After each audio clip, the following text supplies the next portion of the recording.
India కూటమికి YCP దగ్గరవుతోందన్న ప్రచారంపై clarity ఇచ్చారు జగన్. ఢిల్లీలో వైసీపీ నిరసనకి కాంగ్రెస్ తప్ప ఇండియా కూటమిలోని పార్టీలన్నీ వచ్చాయన్నారు. కాంగ్రెస్ మాత్రం ఎందుకు సంఘీభావం ప్రకటించలేదో వాళ్లకే తెలియాలి అన్నారు. హత్య రాజకీయాల విషయంలో కాంగ్రెస్ కి మణిపూర్లో ఒక రూల్, ఏపీలో మరొక రూల్ అని ప్రశ్నించారు. టీడీపీకి, కాంగ్రెస్ కి, చంద్రబాబుకి, రేవంత్ కి మధ్య సంబంధం ఏంటో వాళ్లే చెప్పాలన్నారు. తమకు అండగా ఉండి తమతో కలిసి వచ్చే పార్టీలతో భవిష్యత్తులో కూడా కలిసి పోరాడతామంటున్నారు జగన్. నువ్వు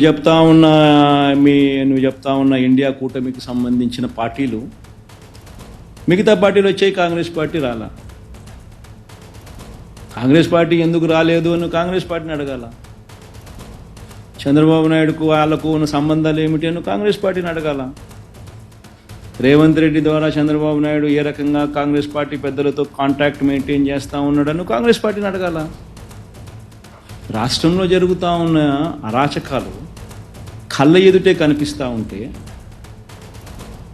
మణిపూర్లో ఏమో ధ్వజమెత్తుతాడు, ఆంధ్ర రాష్ట్రంలో అటువంటి గొడవలు ఇక్కడ జరుగుతూ ఉన్నప్పుడు, అంత దారుణంగా అగత్యాలు జరుగుతూ ఉన్నప్పుడు ఎందుకు మరి వచ్చి మద్దతు ఇవ్వడం లేదు?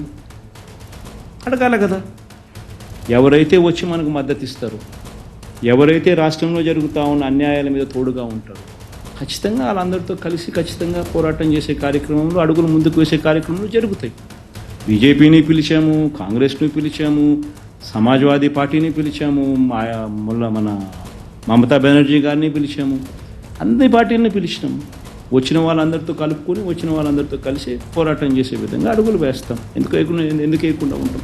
అల్టిమేట్గా న్యాయం జరగాలి, అల్టిమేట్గా ధర్మం జరగాలి. మన వాళ్ళకి ఇటువంటి కార్యక్రమాలు ఏదైనా మన వాళ్ళ మీద జరగాలి అని అంటే వాయిస్ పైకి లేయాలి. మా ప్రతినిధి వసంత్ లైవ్ లో జాయిన్ అవుతున్నారు మరింత సమాచారం ఇచ్చడానికి. వసంత్, రాజకీయ హత్యలకు సంబంధించి కాంగ్రెస్ కి మణిపూర్ లో ఒక రూలు, ఏపీలో ఒక రూల్ అన్న జగన్ వ్యాఖ్యలకి కాంగ్రెస్ నేతలు ఎవరైనా స్పందించారా?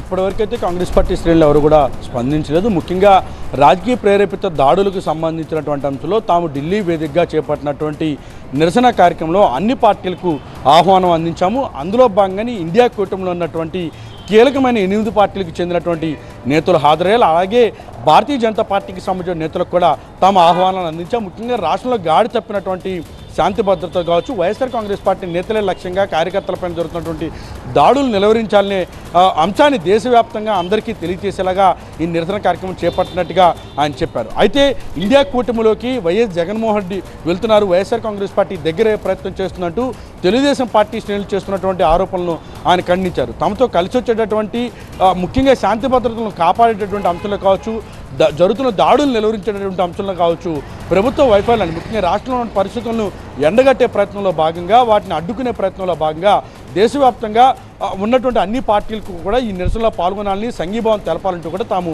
ఆహ్వానాలను పంపాము. ఈ విషయాన్ని పెద్దగా చూడాల్సినటువంటి అవసరం లేదు, తాము ఇండియా కూటమికి ఎక్కడ కూడా దగ్గర కావడం లేదంటూ కూడా వైఎస్ జగన్మోహన్ రెడ్డి స్పష్టం చేశారు. ఇక రెండోది, ఇండియా కూటమిలో ఉన్నటువంటి కీలకమైనటువంటి అన్ని పార్టీలకు చెందినటువంటి నేతలు హాజరైనప్పటికీ కూడా కాంగ్రెస్ పార్టీ నేతలు హాజరు కాలేదు. మణిపూర్లో ఒక రూలు, ముఖ్యంగా ఆంధ్రప్రదేశ్లో ఒక రూల్ ఉంటుందంటూ కూడా వైఎస్ జగన్మోహన్ రెడ్డి ప్రశ్నించారు. రాజకీయ ప్రేరేపిత దాడులు, హత్యాయత్నాలకు సంబంధించి మణిపూర్లో ఒకలా కాంగ్రెస్ వైఖరి, ఆంధ్రప్రదేశ్లో ఒకలా ఉంటుందంటూ కూడా ఆయన ప్రశ్నించారు. అయితే కాంగ్రెస్ పార్టీ రాకపోవడానికి గల కారణాలకు సంబంధించినటువంటి అంశంలో ఎవరితోటి ఏ రకమైనటువంటి రిలేషన్స్ మెయింటైన్ చేస్తూ ఉన్నారంటూ అనుమానాలు వ్యక్తం చేసిన జగన్మోహన్ రెడ్డి ప్రధానంగా చంద్రబాబు, రేవంత్ రెడ్డి, అలాగే కాంగ్రెస్ పార్టీకి సంబంధించిన అగ్రనేతలు ఏ రకంగా వ్యవహరిస్తున్నారో అందరికీ తెలుసు అంటూ కూడా ఆయన అనుమానాలు అయితే వ్యక్తం చేశారు. సో మొత్తంగా చూస్తే ఇటీవల కాలంలో వైఎస్ జగన్మోహన్ రెడ్డి ఢిల్లీ వేదికగా చేపట్టిన నిరసన కార్యక్రమం పైన తెలుగుదేశం పార్టీ నేతలు, ఇటు భారతీయ జనతా పార్టీ నేతలు చేస్తున్నటువంటి విమర్శలకు క్లియర్ కట్గా ఆయన సమాధానం చెప్పినట్టుగానే మనం భావించాల్సి ఉంటుంది. Right Vasanth, thank you. Annamayya జిల్లా మదనపల్లి సబ్ కలెక్టరేట్ ఫైల్స్ దగ్ధం కేసులో ముమ్మర దర్యాప్తు కొనసాగుతుంది. రెవెన్యూ శాఖ ప్రిన్సిపల్ సెక్రటరీ సిసోడియా లోతుగా విచారణ చేపట్టారు. కార్యాలయంలో ఉన్న వాళ్లే చేసి ఉండొచ్చని ఆయన అనుమానం వ్యక్తం చేశారు. లక్షల్లో ఉండాల్సిన ఫైల్స్ వేలల్లోనే ఉన్నాయన్నారు. ఫోరెన్సిక్ నివేదిక తర్వాత చర్యలు తీసుకుంటామన్న ఆయన త్వరలో అన్ని విషయాలు బయటకు వస్తాయని స్పష్టం చేశారు. ఒక 4-5 క్రైమ్ సస్పెక్ట్స్ ఉన్నారు. మాధవరెడ్డి అబ్స్కాండ్ అయిపోయారు. ఆఫీస్లో ఉన్నవాళ్ళు చేసినటువంటి ప్రయత్నం అనిపిస్తుంది. ఫోరెన్సిక్ రిపోర్ట్ వచ్చినాక అన్నీ అవుతాయి. ఇన్వెస్టిగేషన్ జరుగుతుంది, జనాల్ని క్వశ్చన్ చేయడం జరుగుతుంది. త్వరలోనే అన్ని నిజాలు బయటకు వస్తాయి. చర్యలు తీసుకుంటాం. కొంతమంది సస్పెండ్ అవుతారు, కొంతమంది అరెస్ట్ అవుతారు. మాధవరెడ్డి అధికారుడు కాదు కదా, మాధవరెడ్డి ప్రైవేట్ పర్సన్, పొలిటికల్ అంటే దాంట్లో ఆఫీసర్స్ ఉండొచ్చు, బయట వాళ్ళు కూడా. అది లక్కీగా, ఎందుకంటే అవి కరెంట్ ఫైల్స్, క్లోజ్ అయిపోయినటువంటి ఫైల్స్ అయితే దాన్ని కొద్దిగా కష్టంగా ఉంటుంది. కానీ రన్నింగ్ ఉన్న ఫైల్స్లో ఏమవుతుందంటే కింద ఇస్తాయంటే తహసీల్దార్ ఆఫీస్లో దానికి ఒక ప్రతిలిపి ఉంటుంది. అంటే తహసీల్దార్ రిపోర్ట్ పంపించుంటుంది, బట్ అక్కడ ఉంటుంది. ఆర్డీఓ నుంచి రిపోర్టు, కలెక్టర్ రిపోర్ట్ ఉంటుంది, అక్కడ ఉంటుంది. కాబట్టి 2 రిపోర్ట్లు వస్తే మరి మంచి టైం జరిగింది తెలుస్తుంది. ఇదే అంశానికి సంబంధించి మరింత సమాచారాన్ని మా ప్రతినిధి రాజు అందిస్తారు. రాజు, ఫోరెన్సిక్ రిపోర్ట్ ఎప్పుడు వస్తుంది? ఈ దర్యాప్తు ఎప్పటి వరకు ఎండ్ అవుతుంది?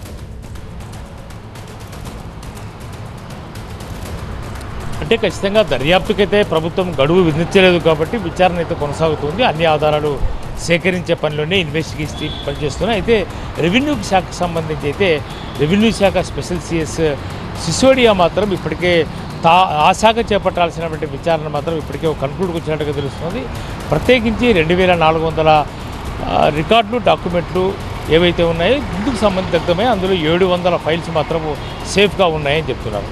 అయితే ఇందులో దాదాపుగా 2,16,000 ఎకరాలకు సంబంధించినటువంటి భూముల్ని ఫ్రీ హోల్డ్ చేశారు. అందులో కేవలం 4,400 ఎకరాలు మాత్రమే రిజిస్ట్రేషన్ చేసుకున్నారని చెప్తున్నారు. అయితే ఇందులో 5,000 డాటెడ్ భూములు, మరో 15,000కు సంబంధించినటువంటి డి నమూనా పట్టాలు, అంటే దాదాపు 20,000 పట్టాలకు సంబంధించిన భూములను ఫ్రీ హోల్డ్ చేశారు. అంటే ఈ పట్టాలకు సంబంధించిన భూములు ఏవైతే ఉన్నాయో 20 ఏళ్ల కాల వ్యవధి తర్వాత రిజిస్ట్రేషన్ చేసుకునే అవకాశం ఉంటుంది. కాబట్టి ఈ భూముల్లే రిజిస్ట్రేషన్ చేసుకునేందుకు ముందుకు వచ్చారు.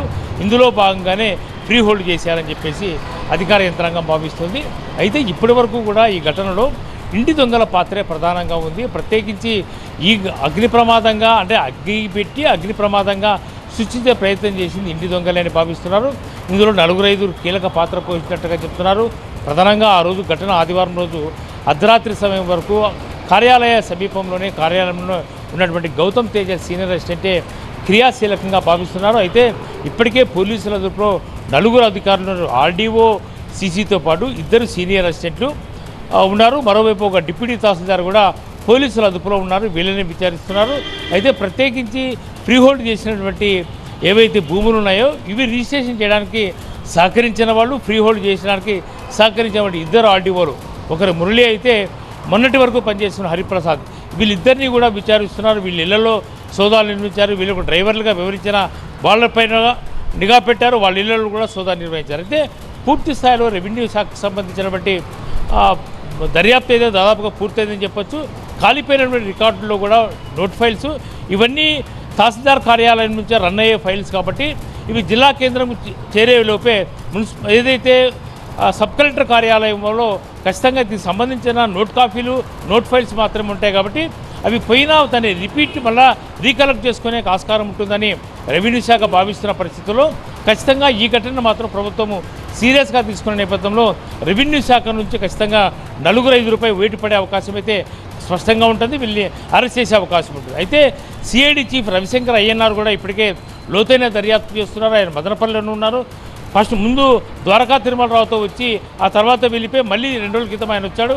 ఈ 2 రోజుల పాటు పూర్తిగా విచారణకు సంబంధించి, అంటే ఈ కుట్ర ఎవరు, కుట్ర కోణంలో దాగి ఉన్నప్పుడు ఖచ్చితంగా ఈ కుట్రదారులు ఎవరు, అసలు ఈ అగ్ని ప్రమాదం చేయడానికి సహకరించింది ఎవరు, అసలు ఈ అగ్ని ప్రమాదం వెనకల ఉన్న వాళ్ళు ఎవరు, అంటే అందరి భాగవతాలు బయట పెడతామన్న నేపథ్యంలోనే పెద్ద ఎత్తున జరుగుతుంది దర్యాప్తు. ఈ దర్యాప్తును ఎప్పటికప్పుడు ద్వారకా తిరుమలరావు కూడా పర్యవేక్షిస్తున్నాడు. ముఖ్యమంత్రికి ఎప్పటికప్పుడు మదనపల్లి సబ్ కలెక్టర్ కార్యాలయంలో జరిగినటువంటి నిప్పు ఘటన, అందులో దాగి ఉన్న నిజాలను బయటపెట్టే ప్రయత్నంలో పోలీస్ యంత్రాంగం కూడా ఉంది. కాబట్టి విచారణ అయితే కొనసాగుతోంది. ఖచ్చితంగా చాలామందిని అనుమానిస్తున్నారు. ఒక 40 మందిని అనుమానించి అందులో 4 పాత్ర కీలకంగా భావించి వాళ్ళు అదుపులో తీసుకున్నారు. వీళ్ళందరూ మొబైల్స్, అంటే ఈ 2 రోజుల పాటు, అంటే ప్రమాదం జరిగిన ఆదివారం అంతకు ముందు రోజు ఎవరు కార్యాలయానికి వచ్చారో అనేది సీసీ ఫుటేజ్ ద్వారా సేకరించారు.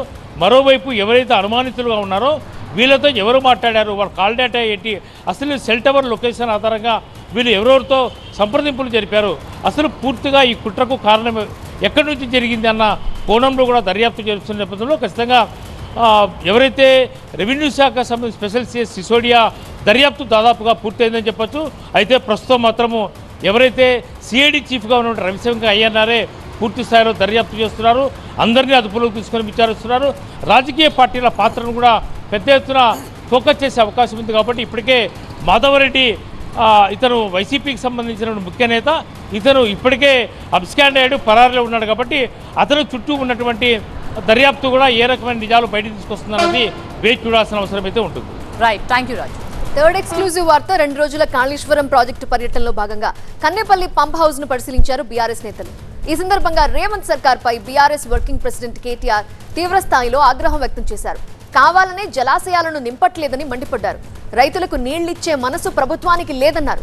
ప్రభుత్వ నిర్లక్ష్యం క్రిమినల్ నెగ్లిజెన్సీ కిందకొస్తుందని విమర్శించారు కేటీఆర్. కేటీఆర్ డెడ్ లైన్ విధించడం, అలానే విమర్శలకు సంబంధించి పూర్తి వివరాలు అందించడానికి మా ప్రతినిధి రాకేష్ లైవ్ లో సిద్ధంగా ఉన్నారు. రాకేష్, ప్రభుత్వం నుండి ఎలాంటి రియాక్షన్స్ వస్తున్నాయి? ఇంతకుముందే ఉత్తమ్ కుమార్ రెడ్డి ప్రెస్ మీట్ పెట్టి దీన్ని కొంత రియాక్ట్ అయ్యే ప్రయత్నం చేశారు. దానికి సమాధానం చెప్పేటువంటి ప్రయత్నం చేశారు. దాంట్లో భాగంగా నేషనల్ డ్యామ్ సేఫ్టీ అథారిటీ కొన్ని గైడ్లైన్స్ ఇచ్చింది. ఆ గైడ్లైన్స్లో భాగంగా అసలు ఎలాంటి నాణ్యత లేదు, ఈ డ్యామ్ తట్టుకునేటువంటి అవకాశం లేదు, బ్యారేజ్లను మొత్తం ఓపెన్ చేయాలని వాళ్ళు సూచించారు. అందుకు అనుగుణంగానే మేము మొత్తం బ్యారేజీలను ఓపెన్ చేశాము.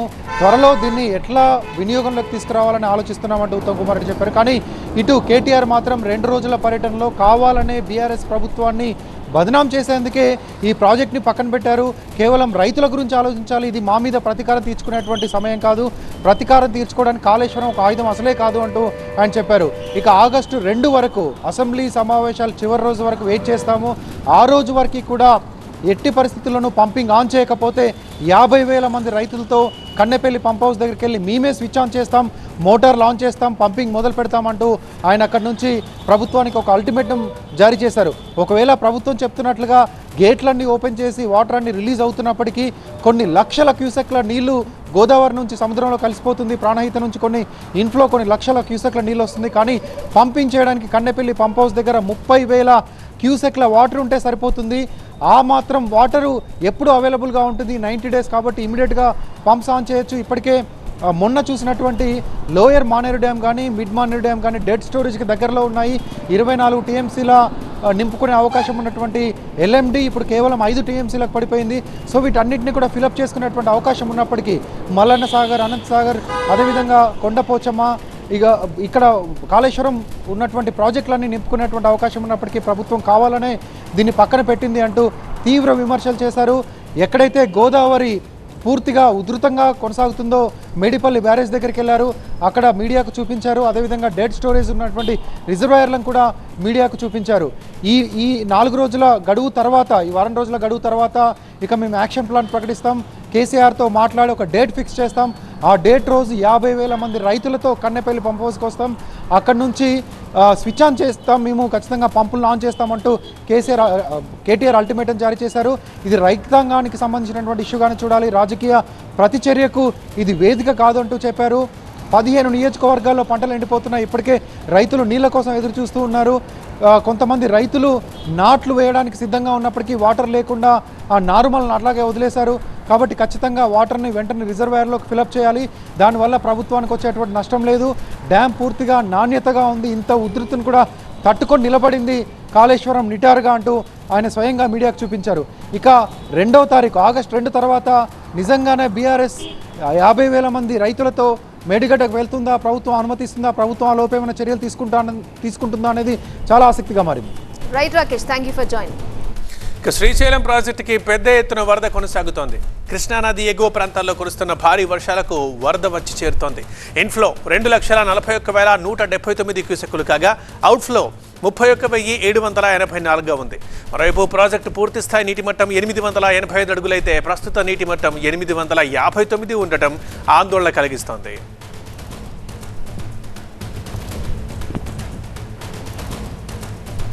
మా ప్రతినిధి నాగిరెడ్డి మరింత సమాచారం అందిస్తారు లైవ్లో. నాగిరెడ్డి, ఎలా ఉంది ప్రాజెక్ట్ దగ్గర పరిస్థితి? తెలుగు రాష్ట్రాలకు సాగునీరు, తాగునీటితో పాటు విద్యుత్ వెలుగులు అందిస్తున్న శ్రీశైలం రిజర్వాయర్కు వరద నీరు పోటెత్తింది. కృష్ణానది నుంచి పెద్ద ఎత్తున వరద నీరు శ్రీశైలం రిజర్వాయర్లో చేరుతోంది. శ్రీశైలం రిజర్వాయర్ పూర్తి స్థాయి నీటి నిల్వ సామర్థ్యం 215 టీఎంసీలు అయితే ఇప్పటికే 107 టీఎంసీలకు చేరుకుంది. 885 అడుగులకు గాను ఇప్పటికే 860 అడుగులు దాటిన పరిస్థితి ఉంది. సో 854 లెవెల్ దాటడంతో తెలంగాణ ప్రభుత్వం ఇప్పటికే విద్యుత్ ఉత్పత్తిని మొదలుపెట్టింది. ఆంధ్రప్రదేశ్ కూడా విద్యుత్ ఉత్పత్తిని స్టార్ట్ చేసే అవకాశం అయితే కనిపిస్తోంది. ఇక కృష్ణానది నుంచి 2.5 లక్షల క్యూసెక్కుల వరద నీరు శ్రీశైలం రిజర్వాయర్లో చేరుతుంది. దాదాపు 25 టీఎంసీల నీరు ఒక రోజులో వచ్చి శ్రీశైలంలో చేరుతుంది. సో దీన్ని బట్టి చూస్తే రానున్న వారం రోజుల లోపే శ్రీశైలం రిజర్వాయర్ పూర్తిగా నిండే అవకాశాలు కనిపిస్తున్నాయి. ఈ కృష్ణా నదికి తోడు తుంగభద్ర నది కూడా పెద్ద ఎత్తున ప్రవహిస్తుంది. తుంగభద్ర డ్యామ్ 28 గేట్లు ఎత్తివేశారు. దాదాపు 1,00,000 క్యూసెక్కుల మేర నీటిని దిగువకు విడుదల చేసిన పరిస్థితి ఉంది.